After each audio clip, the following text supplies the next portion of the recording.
Hello, I'm Julian Richards. In these programmes, I'm going to be rubbing shoulders with the past to find out how, over the centuries, visionary engineers created some of the great icons of the West. This is the story of the drive of one man, Isambard Kingdom Brunel.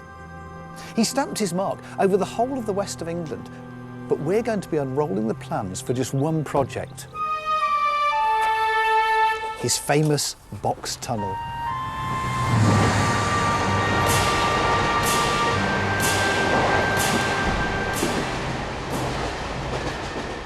By walking his plans, I'll find what it took to complete the final link in his railway. Hear the price that was paid in human lives. And see just how finely balanced the whole project was between success and failure.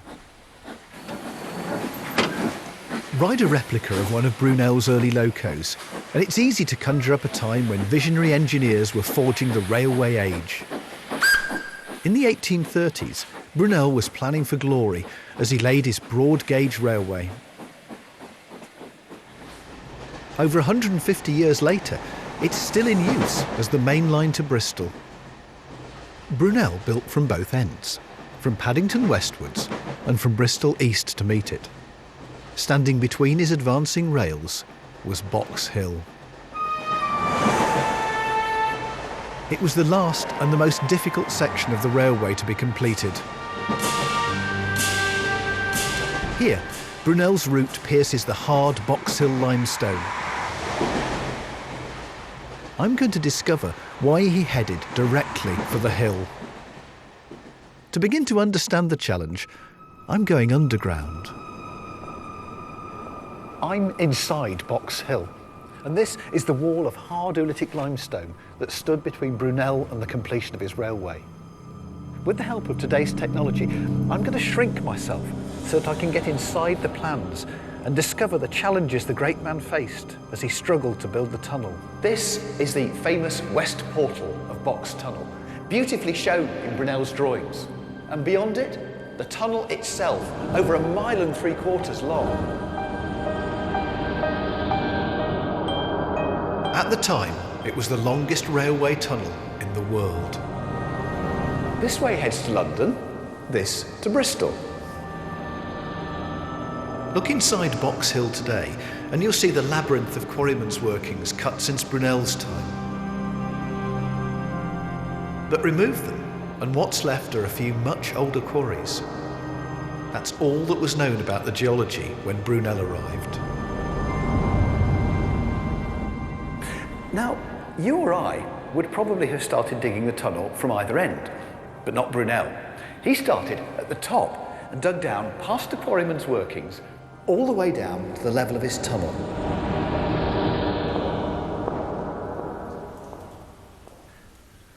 Writing to the board of the Great Western Railway, Brunel described his tunnel as the most important work. Guiding me through the shallow workings cut before Brunel's time is David Pollard. He spent 30 years researching Brunel and the quarrymen of Box. Were people quarrying stone here even before Brunel came along to build his tunnel? Yes. And how were they quarrying? Were they just going into the side of the hill? No, or? they didn't. What they did behind and above me is a vertical shaft. That's how they came in. So this is one of the original shafts, is it yeah. then? But I mean, that goes up, what, sort of 50, 60 feet, doesn't it? About 60 feet. Right. So what, they sunk a shaft down, and then when they got down to the level of the stone, they opened it up into these great caverns? Yes, that's the idea. When Brunel came here, did he use some of the people who were already mining? Well, the contractor for doing the east end of the tunnel, William Jones Brewer, was actually a Balstone quarry master. So the way that Brunel wanted to start off by building his exploratory shafts, I mean, this was exactly the same way that these miners had been working. Yeah, they were experienced in that kind of work. First, Brunel sunk test shafts.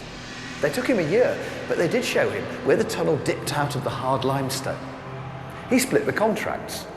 This end, Brewer dug through the rock. Towards Bristol, Burge dug through the soft Fuller's earth. This is a letter Brunel wrote to the Great Western directors. Andrew Swift has trawled through Brunel's correspondence. Beyond Bath, the Box Tunnel is the most important work, He's helping me understand Brunel's legacy. Box Tunnel really is an amazing feat of engineering, isn't it? But one of the things that intrigues me is, what was Brunel actually like as a person? Well, I think if you look at the tunnel, the west portal of the tunnel, it gives you an idea of what he was like. He was a man of vision, and he was driven. And he was a very hard taskmaster on the people that worked for him as well.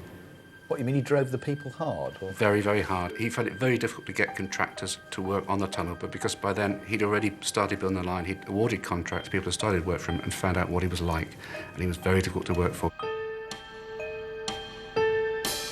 Andrew joins me amongst the memorabilia in the Quarryman's Arms, the alehouse once reputedly owned by Brewer's family. We're poring over the drawings that show how Brunel planned to build his tunnel. Because this is the stone, isn't it? This is where it's just going through the solid limestone. That's right. In this section, the contractors built was a Gothic arch. It was more sturdy, so it didn't need to be lined with brick. But when we get to the main part of the tunnel, which was the fuller's earth, well, obviously that had to be held up by bricks, and the bricks had to go in as soon as it was excavated.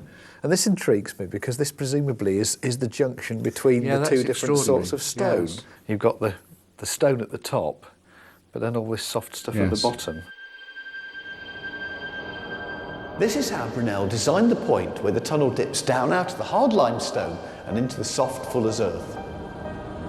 The brickwork gradually builds up to support the less stable ground until it reaches right across the roof. To get to the workings, great shafts were sunk down to the line of the tunnel. That's a sizable shaft, isn't it? It is, isn't it? How far down did these go then? Oh, several hundred feet at this end of the hill. I'd love to go and have a look down that. Do you think Let's go and have a look. you're going to come with me or not? Well, I'll watch you have a look.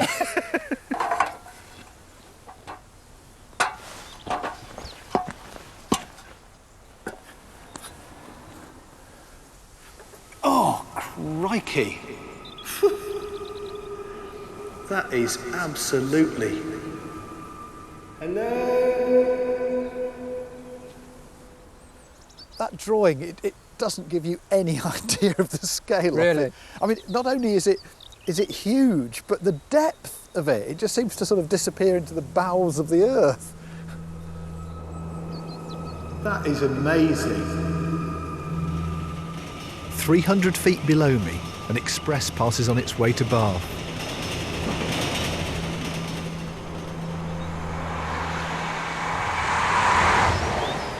I mean, everything about this tunnel is impressive. Yes. Absolutely amazing. My admiration for the chap is growing by the minute, even if he wasn't a very nice bloke.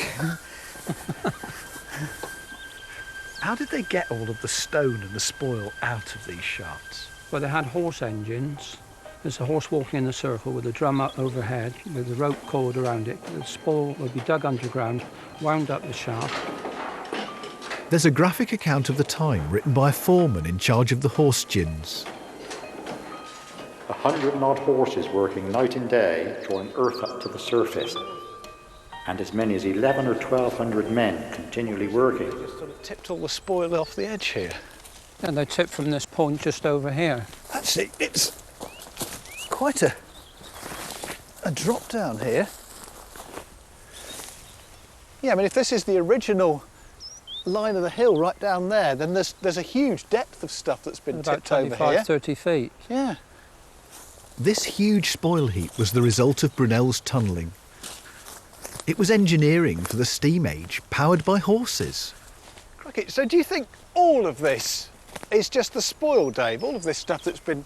All this came out of that shaft. Right. And you see one embankment behind you, Yes. another one to this side. So they're like fingers, aren't they? That's one tip there, another tip down there. But they've changed the whole profile of the top of the hill, haven't they, by dumping all this material? They have, and not only here. There's 6 more shafts like this, with spoil heaps on each one. And they're all covered in beech trees, just as this one is. Today, a line of beechwoods along the summit of Box Hill mark where Brunel's contractors battled to build his tunnel. In an exaggerated cross-section of Box Hill, Brunel has coloured in progress in the tunnel. Do you think this drawing... At the bottom of each shaft, the work is inching outwards. Because they've obviously done all these, haven't they? But that looks as if it's not finished. Well, that looks as though that may have been flooded. Ah, right. Well, they got down to that level, and that filled up with water. Yes. He might be planning for glory, but there's still a long way to go. On 2nd of April 1814, this was after another winter of flooding in the tunnels, Bruno wrote to Henry Burge, "Sir, while you are wasting so much valuable time at shaft number 6 in a bungling attempt to make the present machinery do that for which it is totally unfit, you are neglecting to drive the heading between shafts 5 and 6. I shall not recommend to the directors any further payment." Burge really wasn't a big enough operator to provide the plant, so it took a lot longer than it really could have done if he'd got a sort of top-class contractor in. Brunel was facing real difficulties.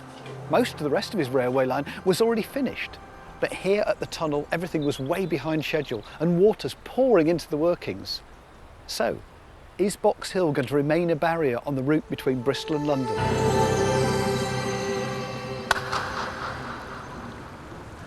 That's a pretty impressive echo, isn't it?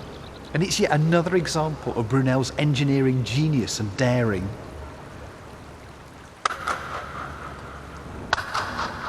Today we barely notice the Maidenhead Bridge as we ride a high-speed train between the West Country and Paddington. But when it was opened in 1838, it was a symbol of a new age, an age driven by daring engineers. And to the fore was Brunel. As the Great Western Railway rolled out, he gave London the sweeping glass roof of Paddington Station. He built a grand terminus in Bristol. At Box Hill and Maidenhead, he startled the country with his engineering daring. At Maidenhead, his new bridge crossed the Thames within sight of the old road bridge. You can really appreciate Brunel's engineering brilliance when you compare the two bridges. The new road bridge was built only 50 years before Brunel's time, but it's basically old engineering. It spans the river in a series of narrow arches, almost Roman in style. And then along came Brunel and leapt the river with just 2 arches. He was ignoring the past, and his critics thought that this time he'd really gone too far, and that as soon as you removed the wooden formers, the whole thing would collapse. Well, they were wrong, weren't they? Brunel's gamble paid off at Maidenhead, but further west under Box Hill, his engineering courage was really being tested. In December 1839, the news from Box was bad. The excavation was way behind schedule. You can see where the tunnel's got to go, and also how far work had progressed. Once again, winter flooding was blamed. From Paddington, the Great Western advanced to Maidenhead, Reading, and then on to Swindon. Here, Brunel built his great engineering workshop. Today, it's the site of the Steam Museum. At Steam, they tell the story of how a whole town grew up around Brunel's decision to change locos here. The curator is Felicity Jones. Why did they have to change locomotives here? Basically, because once you got to Swindon, the gradients on the route between Box Tunnel and Wootton Bassett, heading towards Bristol, was such that the 7-foot driving wheel that we've got on this locomotive here wasn't enough to tackle the route. So they actually had to change the locomotive and use one with a slightly smaller driving wheel, a 6-foot driving wheel. In Swindon, wheel size matters. A small driving wheel is just like changing into a lower gear in a car. And that's just what was needed west of Swindon, with its hills and tighter bends.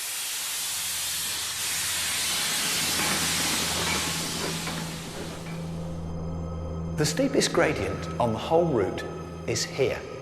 So not only did Brunel build the longest railway tunnel in the world, but he also designed into it a slope. He planned to pitch his passengers downhill into the bowels of the earth. He asked them to overcome their fear of tunnels and trust his engineering. Box Tunnel was the biggest engineering challenge that Brunel faced. It certainly was on the Great Western Railway, yes. It was a great engineering feat. And then when he'd done it, of course, he'd produced something that actually scared his passengers, didn't he? He did, yes. Yeah. I mean, imagine travelling behind one of these in an open-top carriage with all the smoke billowing out and going through a tunnel. In some ways, you can quite see why passengers would be scared.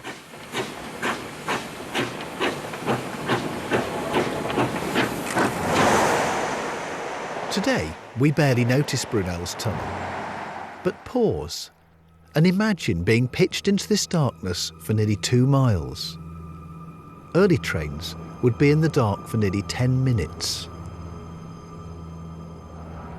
He may even have understood people's fears about entering tunnels, building that grand entrance to disguise the true size of what people were going to travel through.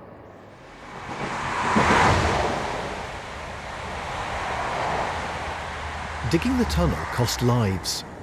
At its peak, 4,000 people laboured here.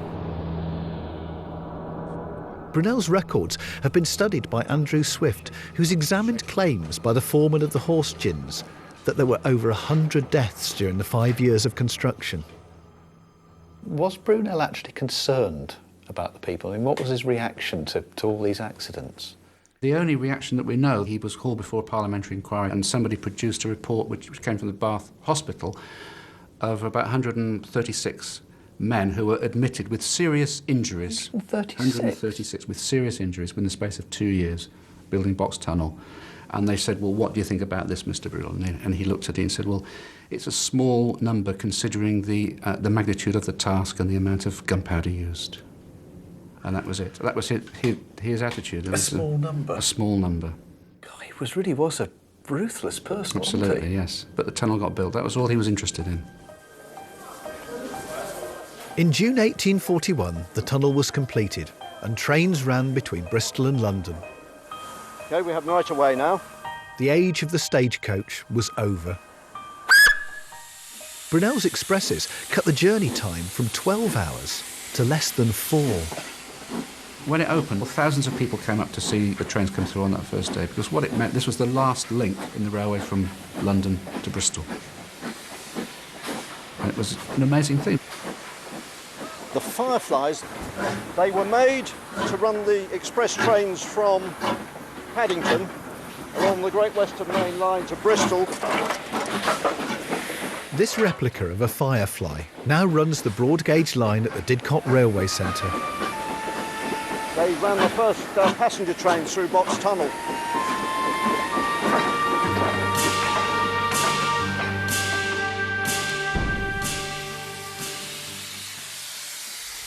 The original Fireflies, all 62 of them in the class, just had a handbrake on the tender operated by this handle. You wind it on until you feel the brake binding, and then you control the speed of the train with that. They were described by Brunel as tolerably useless, and that was probably so. On the other hand, they must have had great skill to handle a 100-ton train with basically no brakes.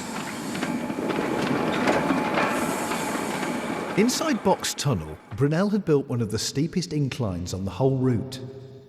But would his passengers be safe? Brunel did listen to the public's worries, and in Box Tunnel he built an automatic braking system. Take a close look at the rail. They're extra broad, and one side is supported on a pile of felt. He designed them to flex as the train went over them, and this acted as a brake.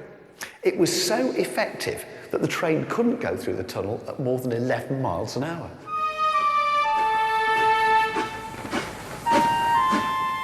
So Box Hill was conquered, and the last piece of Brunel's railway from London to Bristol was finally in place.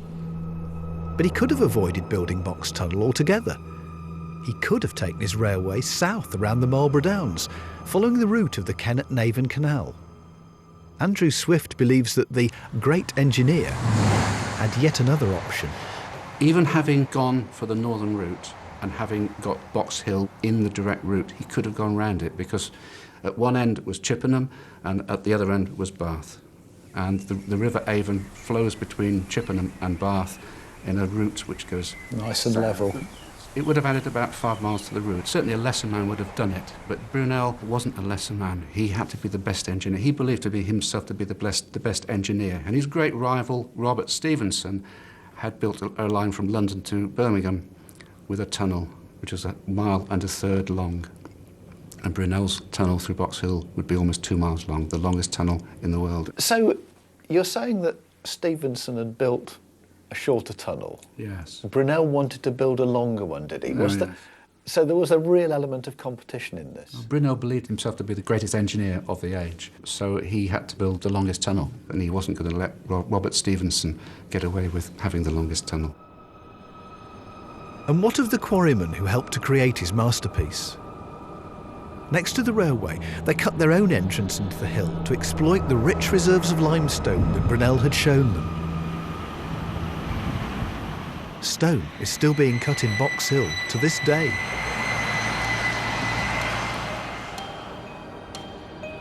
It wasn't long before the quarrymen's activities were putting Brunel's tunnel in danger. Their workings grew closer and closer to his railway. They even tunnelled underneath it. Don't all these great hollows that seem to honeycomb the hill, don't any of them cause problems for the tunnel? Well, there was a situation developing at the beginning of the 20th century where quarrying was beginning to encroach right up to the boundary of the tunnel itself. Well, they had this idea that suddenly people were going to break through the side of the tunnel. Quarrymen waving at passing trains. That would not have been a good idea, would it? No, definitely not.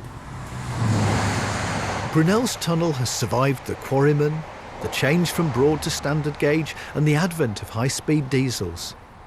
It's a testament to a great engineer's dream. So, Brunel triumphed, and I'm left with a much more rounded picture of the man who built the Great Western Railway. A man with a driving vision and an understanding of engineering principles that allowed him to dare and to win.